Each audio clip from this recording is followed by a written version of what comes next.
Imagine waking to a sky on fire, and the sea answering back with a roar that swallowed everything you ever loved. This wasn't myth. This was Thera. 1600 before Common Era. And some still whisper the eruption wasn't natural.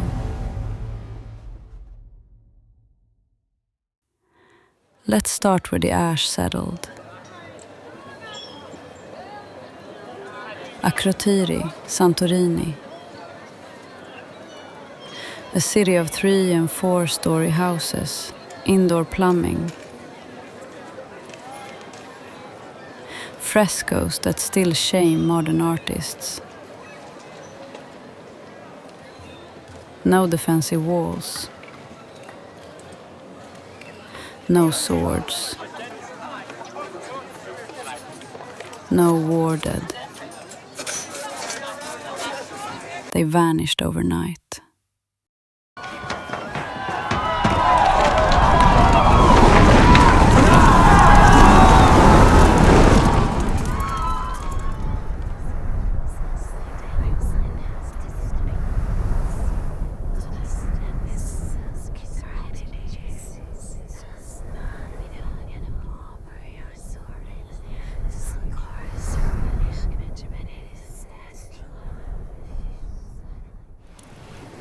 Picture the streets, stone-paved, gently cambered, with covered drains beneath, the world's first known sewer system. From the upper balconies hang striped awnings and drying octopus.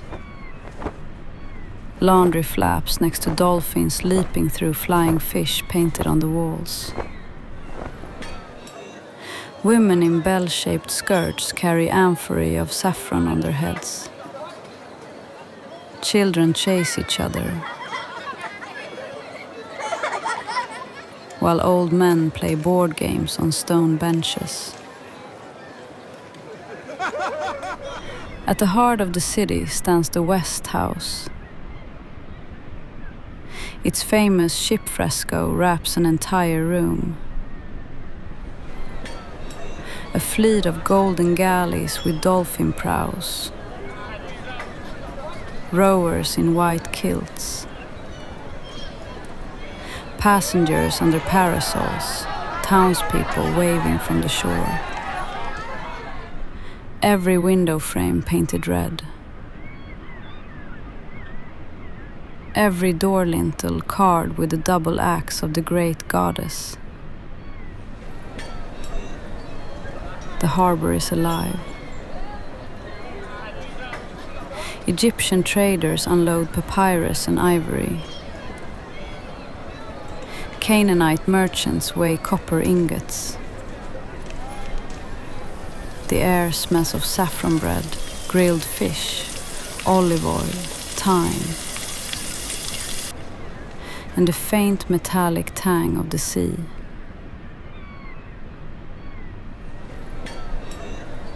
There's music, lyres, sistrums, the low thud of drums from rooftop shrines where priestesses pour libations. No king rules here.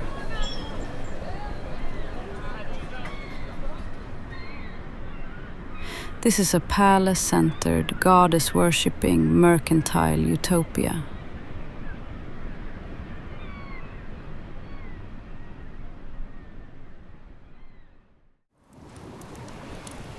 And then the earth growls. Radiocarbon says 1628 before Common Era, give or take a heartbeat.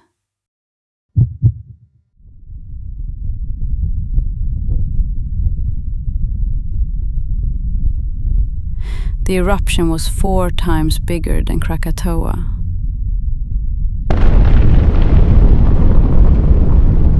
A column of flame 36 kilometers high.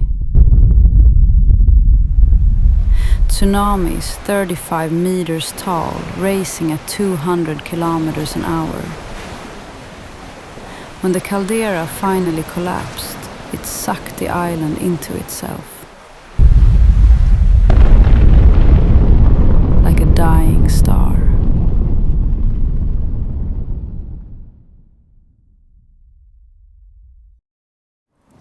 Now the part that keeps me awake.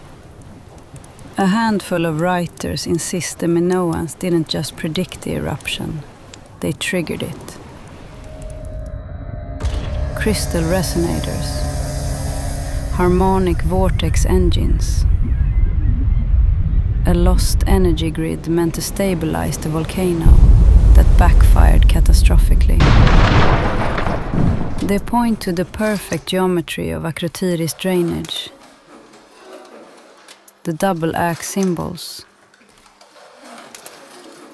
the so-called Atlantis Thera style fragments that never existed.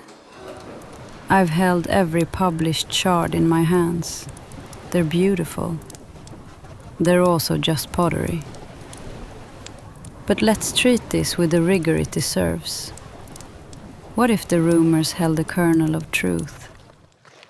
What if the Minoans had harnessed something, a vibrational technology, a way to attune to the Earth's own frequencies?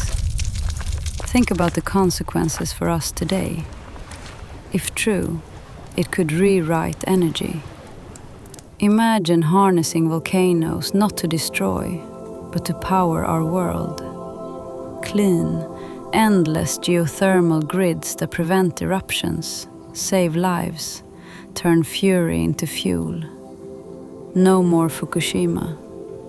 No more climate refugees fleeing rising seas.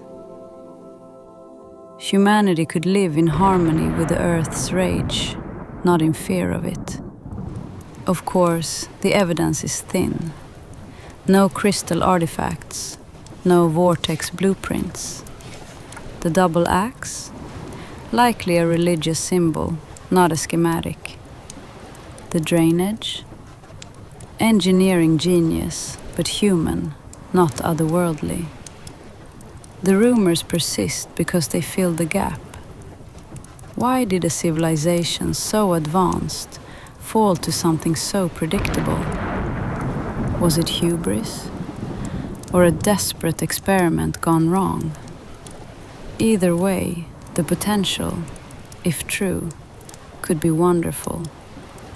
A legacy not of loss, but of lessons for our own fragile world. Hypothetically, imagine they master the vortex. Imagine the eruption never happens. Crete stands. The palaces keep growing. Minoan ships stitch the Mediterranean into a single blue web. No Mycenaean Dark Age.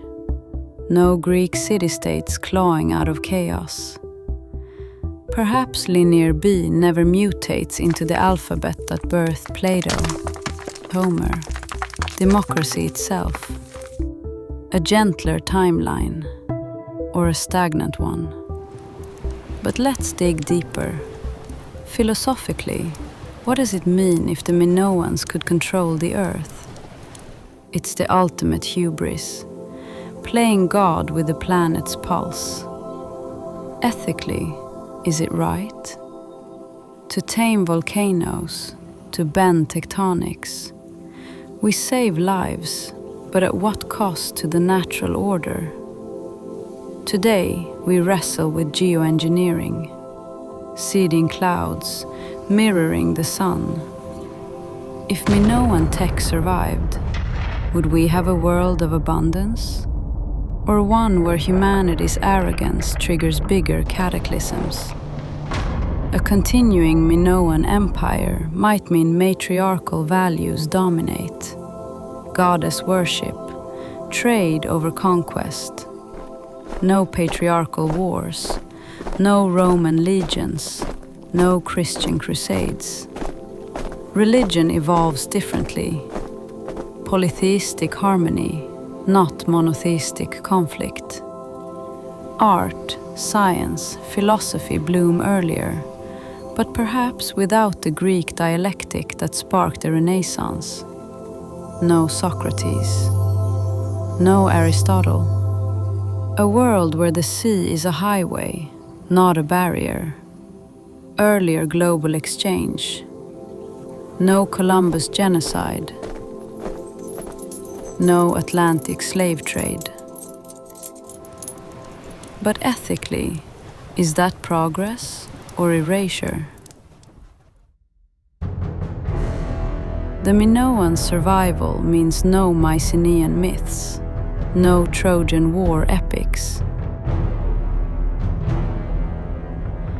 Humanity's story loses its scars, but gains peace. Is that a blessing, or a loss of the fire that forges us? Because here's the cruel truth.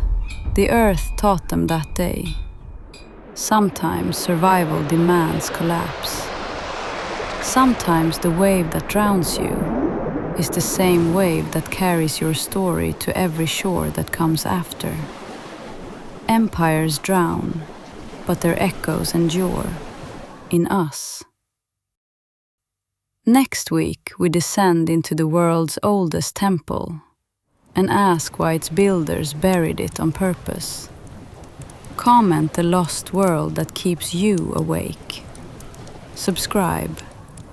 Their echoes are waiting.